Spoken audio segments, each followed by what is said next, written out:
फ़लस्तीन और इसराइल के बारे में बहुत ही सख्त वर्ड इन्होंने इस्तेमाल किए हैं। पता नहीं अब क्या इनके साथ हुआ होगा। अस्सलाम वालेकुम जी, welcome back another reaction video. भाई आज की वीडियो जो है थोड़ी दुख वाली है। वो इसलिए कि आप सब जानते हैं कि इसराइल और फ़लस्तीन के जो मसले मसाइल चल रहे हैं और जो फ़लस्तीनियों पे कितना ज़्यादा जो है जुल्म किया जा रहा है और मैं बयान नहीं कर सकता। तो भाई ज़रूर शेयर करूँगा आप लोगों के साथ, ज़रूर वो वीडियो शेयर करूँगा आप लोगों के साथ। वीडियो भाई शुरू करने से पहले मेरे चैनल को लाइक शेयर सब्सक्राइब लाजमी कीजिएगा, बेल आइकन को हिट लाजमी कीजिएगा ताकि मेरी आने वाली नई नोटिफिकेशन आप तक पहुंच सके। तो भाई वीडियो करते हैं शुरू बगैर टाइम वेस्ट किए। तो भाई करते हैं शुरू। तो चले भाई वीडियो करते हैं स्टार्ट। भाई ये मैंने कर दी प्ले, नहीं हुई यहाँ से प्ले, भाई यहाँ से कर देते हैं। ये भाई होगी प्ले। सुभान अल्लाजी असरा बेहदी भाई ये पंडित हैं लैम मिनल मस्जिद जिन्होंने हरम मैं कहता हूँ इलेल मस्जिद खिला अक्सा। देने वाली बात की है। नमाजियों को वहां पे लात मारी जाएगी, दुआ करते लोगों को धक्का मारा जाएगा। तब आपकी इंसानियत खत्म नहीं होगी। जब लोग ऊपर अल्लाह से अपने भगवान से मिलते नजर आएंगे तब आप लोग लात चलवाओगे। तो सच में उसके अंत का अंजाम आ चुका है। अंजाम ये होगा उसका अंत। इजराइल नक्शे पे नहीं दिखेगा। क्या यार हमें मैंने अल्लाह बातें पाक की हैं, यकीन करें। अब कसम है अल्लाह के प्यारे नबी प्यारे महबूब की कि उनके उम्मती जो 72 में करबला के मैदान में हावी पड़ गए थे ना, थोड़े ही फिलिस्तीनी इजराइलियों को निस्ते नाबूद कर सकते हैं। तो मैं मस्जिद के लिए सरकार डाल सकता हूँ। अभी इजराइल बर्बाद हो रहा है। 11 से 22-21 दिन रुके, इजराइल खत्म हो जाएगा नक्शे से। कि जो लोग कह रहे हैं कि हमें इजराइल भेजो, हमें फिलिस्तीन के खिलाफ युद्ध लड़ना है, वो पहले मणिपुर जाए अगर मर्द है तो। उस नमाज में शामिल रहूंगा और अल्लाह से दुआ करूंगा। अब इस फिलिस्तीन के लिए दुआ करूंगा, फिलिस्तीन के नागरिकों के लिए दुआ करूंगा। यूएन की रिपोर्ट है 2.5 लाख से ज्यादा फिलिस्तीनियों को अब तक मार चुका है इजराइल। 2.5 लाख। तो मैं फिलिस्तीन के नागरिकों की सेवा करना चाहता हूँ। मेरे पास पासपोर्ट है, मैं फिलिस्तीन तो आप भी फिलिस्तीन जाएंगे? बिल्कुल। आप फिलिस्तीन जाएंगे? बिल्कुल। ओए होए यार वाकई यार ये इस वक्त हमारे साथ पंडित जी महाराज हैं। कैसे देख रहे हैं? अब तो दर्दनाक घटना फिलिस्तीन में घटती जा रही है। देखिए कहीं ना कहीं, कहीं हार कहीं जीत। जब फिलिस्तीनी कूदे हैं वहां पर पैराशूट के माध्यम से, वहां के इस बार पहली बार ऐसा हुआ है कि लगभग 1200 इजरायली मारे गए तो 1000 फिलिस्तीनी मारे गए।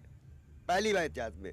जो डंका पीड़ा करते थे कि परिंदा भी पर नहीं मार सकता, ये इजराइल के मामले थे। लेकिन फिलिस्तीन ने घर में घुस के मारा। ओए होए होए। जो आज लोग बोल रहे हैं कि मुसलमान क्यों फिलिस्तीन का सपोर्ट कर रहे हैं, हिंदुस्तान के मुसलमान क्यों सपोर्ट कर रहे हैं, तो करते रहे भारत के मुसलमान। तो कुरान में एक आयत लिखी है, हाँ। सुभान अल्लाजी असरा बेहदी लैम मिनल मस्जिद हरम इलेल मस्जिद अक्सा। वो जो अल्लाह की जात जिन्होंने अपने अल्लाह, अपने प्यारे नबी, अपने प्यारे महबूब को रातों रात मस्जिद हरम से मस्जिद अक्सा तक का सफर कराया और वहीं से वो जन्नत में भी गए थे। 1,24,000 नबियों को उन्होंने वहां नमाज अदा कराई थी। और मैं आपसे पूछता हूं, आज मैं एक सवाल रखता हूं, आज मैं पूरी दुनिया को समझा दूंगा कि फिलिस्तीन इजराइल का मसला क्या है।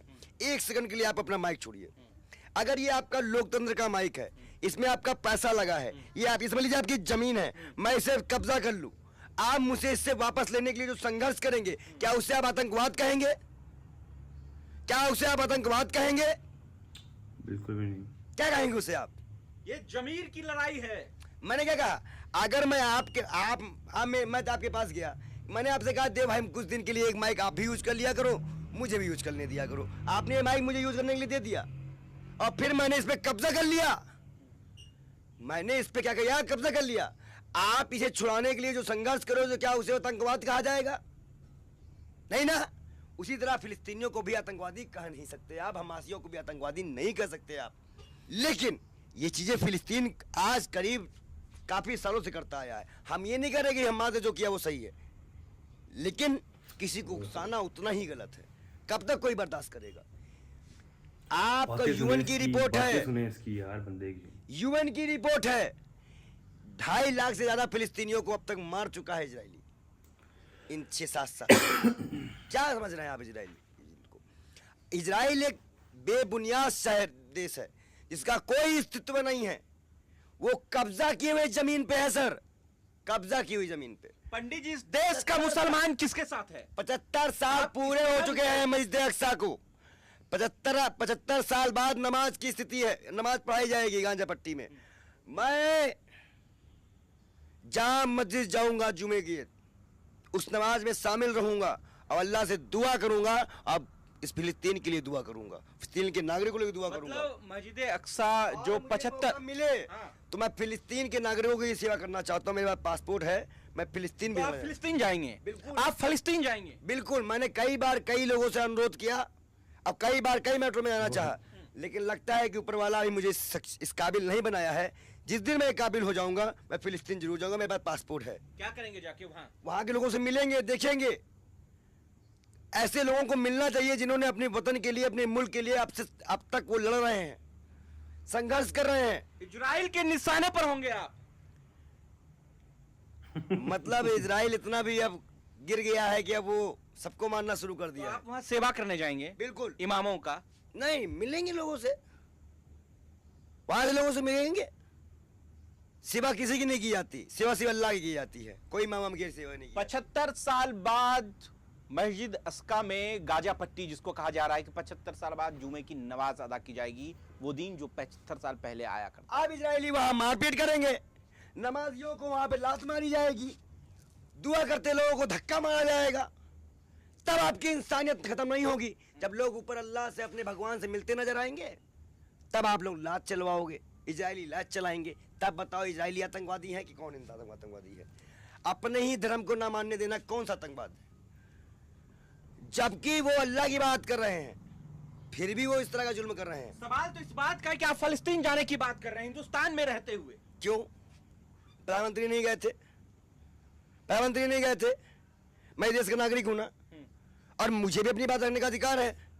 मैं वो गद्दारी करने जा रहा हूँ, मेरे साथ इंडिया की पूरी टीम चले, खुद प्रधानमंत्री चले फिलिस्तीन, और जो देख ले मैं क्या बोलता हूँ क्या नहीं करता हूँ। ये फर्जी बातें हैं, क्यों नहीं आ सकते भाई?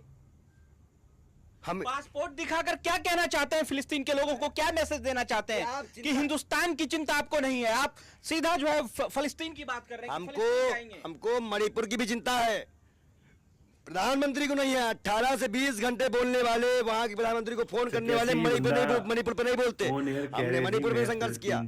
हम कह तो रहे हैं जो लोग कह रहे हैं कि हमें इजराइल भेजो, हमें फिलिस्तीन के खिलाफ युद्ध लड़ना है, वो पहले मणिपुर जाए, अगर मर्द है तो। वो प्रधानमंत्री से अनुरोध करके मेरे मणिपुर भेजे। आपने तो बता दिया ना कि हम असली मर्द हैं, हमको फिलिस्तीन भेजो। मैंने क्या कहा? आप अगर ये लोग कहते हैं, ये उस पे है जो कहते हैं मुझे इजराइल भेजो, हमें युद्ध करना है फिलिस्तीन के खिलाफ, तो हमें फिलिस्तीन भेजो, हमें इजराइल की, हमें फिलिस्तीन की तरफ से लड़ाई लड़ेंगे। आप लड़ेंगे फिलिस्तीन की तरफ से? बिल्कुल लड़ेंगे, इजराइल के खिलाफ बिल्कुल लड़ेंगे। देश इजराइल के साथ है पंडित जी। मैं आपको बता दूं, आप बताइए, कोई भी अपनी मिट्टी, अपनी जमीन की लड़ाई लड़ेगा। हम भी, हमारे यहाँ भी अंग्रेजों ने कब्जा किया था, भूलिए मत। हमारे यहाँ अंग्रेजों, हमने भी छुड़वाया है, हमें वो दर्द पता है। आपको कोई अगर रोहिंग्या मुसलमान इस देश में कब्जा कर ले और हम छुड़वाएंगे तो क्या हम आतंकवादी हो जाएंगे? क्या बात करते हो भाई? किसी देश से दूसरे देश से आ गए हो, हिटलर ने भगाया। प्रधानमंत्री के खिलाफ है? मैं प्रधानमंत्री के खिलाफ नहीं हूँ। प्रधानमंत्री ने जो स्टेटमेंट दिया, सारे प्रधानमंत्रियों को छोड़ दिया। भारत की नीति हमेशा शांति प्रिय रही है, उग्र नहीं है। अगर आप उग्रता का प्रदर्शन करेंगे, आप इजराइल के जुल्मों को नजरअंदाज करेंगे, तो इस देश की जनता जो विरोध कर रही है, और ये 40 करोड़ मुसलमानों की आस्था का सवाल है। लेकिन सवाल तो इस बात का है ना, ये ताबूत सकीना की बात चल रही है कि अल-अक्सा मस्जिद में जो है ताबूत सकीना का मामला है, वो वजह से वो नहीं है, वो गायब हो चुका है, नबी के पास है, और नबी ही उसको जानते हैं। क्योंकि आखिरी उम्मत, पूरे उम्मत के आखिरी नबी जो हैं, आखिरी जो नबी हैं, जो अल्लाह के प्यारे महबूब हैं, प्यारे हैं, वो हज़रत मोहम्मद साहब हैं। लेकिन सवाल ये है और सबसे बड़ी बात आज मैं जो आपको जो बताने जा रहा हूँ, उसको फिर इजरायलियों को सुन के ये कलेजा इजरायलियों का थमने वाला है। हुआ क्या था कि तौरेत में लिखा है कि अल्लाह एक और नबी भेजेगा। तौरेत के बाद कुरान आई। कुरान में क्या हुआ? तो तौरेत में उनका, इजरायलियों का मानना है कि जो नबी अब अंतिम आएगा वो मेरे उम्मत में आएगा, मतलब यहूदी कौम में आएगा। लेकिन वो यहूदी में आया ही नहीं, वो इस्लाम में आ गया, मुसलमान में आ गया, इस्लाम में आ गया। अल्लाह ने, यहूदी भी तो पार्ट है इस्लाम का पार्ट है, लेकिन वो मूसा अलैहिस्सलाम के, याकूब अलैहिस्सलाम के वंशज हैं। और ये हमारे ये लास्ट पैगंबर है, पूरे उम्मत के हैं। और वो नबी हो गए हमारे अल्लाह पाक के प्यारे नबी हज़रत मोहम्मद साहब। तो इनको ये चिढ़ा है, ये नहीं मानते कि अब कोई और नबी आएगा, तो ये चाहते कि कोई ये इसलिए लड़ रहे हैं कि ये जिद अपनी पूरी कर रहे हैं, कोई और नबी मेरे में आएगा और मैं इस जंग को लड़ के मुसलमानों को खत्म कर दूंगा। नहीं, मुझे सवाल बताइए, तमाम मुसलमान कह रहे हैं कि ताबूत सकीना जो है वो इजराइल के हाथ लग गया है, इसलिए अब पूरे कायनात पे जो है धीरे धीरे यहूदियों का कब्जा होने लगा है। इसलिए देखिए जिस तरीके से फलस्तीन को उसने जो है पूरी तरीके से बर्बाद कर दिया गया, इस बात का सवाल है। अभी इजराइल बर्बाद हो रहा है, 11 से 21 दिन रुके, इजराइल खत्म हो जाएगा नक्शे से। अभी आप पूरी तरह देखे नहीं है, जो मीडिया बता रही है, जो बता रहा है देर से वो बता रहा है आपको, आप चिंता मत करिए। 21 दिन में इजराइल खत्म। अगर इजराइल इसी तरह टूटा रहेगा और कहीं ना कहीं जिस तरह विश्व युद्ध के आसार हैं और कब दो पार्ट हो गया तो इजराइल में खत्म हो जाएगा। लेकिन ताबूत सकीना तो इजराइल के पास है ना। वो बक्सा किसी के पास नहीं है, अगर बक्सा होता तो ये रोते ना। इनके पास कुछ नहीं है, ये वो बक्सा आप नहीं समझ पा रहे हैं। किसी भी सोशल एक्टिविस्ट, किसी भी एक अच्छा मनोना की हम बात नहीं करते, लेकिन एक आम मुसलमान को भी इसके बारे में नॉलेज नहीं है। एक आम मुसलमान को भी इसके बारे में नॉलेज नहीं है इस मैटर पे। आप जंग के आगाज क्यों करें, क्यों जाएंगे आप फलस्तीन, क्यों आप लड़ेंगे इजराइल के खिलाफ? हम जंग के लिए नहीं जा रहे हैं, अमन के लिए जा रहे हैं। हमारा भारत अमन के लिए आता है। अमन के लिए तो कहा जा रहा है कि नरेंद्र मोदी एक फोन कर देंगे तो दोनों देश रुक जाएंगे। कौन? मणिपुर को फोन कब करेंगे? बोलो मणिपुर पे कब फोन करवा रहे हो? मणिपुर बेशर्मी मत किया करो। देखो इस तरह के व्यंग वाले मजाक वाले काम, जब कत्ल हो रहा हो, लोग मर रहे हो। यूक्रेन और रशिया का रूस में देखे आपने क्या हुआ था? तो वहां अगर अस्तित्व की लड़ाई थी तो यहाँ भी तो अस्तित्व की लड़ाई है, बेवकूफो। मोदी जी तो रोके थे। मोदी जी नहीं रोके थे। मोदी जी वहां पे सिर्फ जो है आके हंसी मजाक किए थे। मोदी जी नहीं रोके थे, कोई नहीं रोका था उनको। ओ माय गॉड भाई, ये बंदा तो बात को भाई आगे आगे आगे आगे लेके जाई जा रहा है। लिहाजा भाई वो यही जानते हैं। तो भाई वीडियो बहुत ही जो है एक दिल हिला देने वाली वीडियो थी। जैसी इस बंदे ने बातें की हैं, इस पंडित ने बातें की हैं, वाकई दिल हिला देने वाली वीडियो थी। ये थी भाई आज की वीडियो जो आप लोगों के साथ मैंने शेयर की।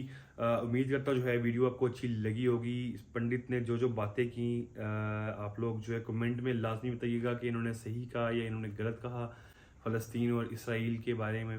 तो लिहाजा बहुत ही सख्त वर्ड इन्होंने इस्तेमाल किए हैं। पता नहीं अब क्या इनके साथ हुआ होगा। ये वीडियो जब ऑन एयर हुई होगी, लोगों ने देखी होगी, तो क्या रिएक्शन होगा इस वीडियो का। लिहाजा भाई आप लोगों के मैसेजेस का और आप लोगों के जो है कमेंट्स का इंतज़ार रहेगा मुझे। अगर आपको वीडियो अच्छी लगी है तो मेरे चैनल को लाइक से सब्सक्राइब लाजमी कीजिएगा, बेल आइकन को हिट लाजमी कीजिएगा ताकि मेरी आने वाली नई नोटिफिकेशन आप तक पहुंच सके। तो अपने भाई को दें इजाज़त, आपसे मिलते हैं अगली वीडियो में एक नए रिएक्शन के साथ। तब तक के लिए अल्लाह हाफ़िज़, टाटा बाय।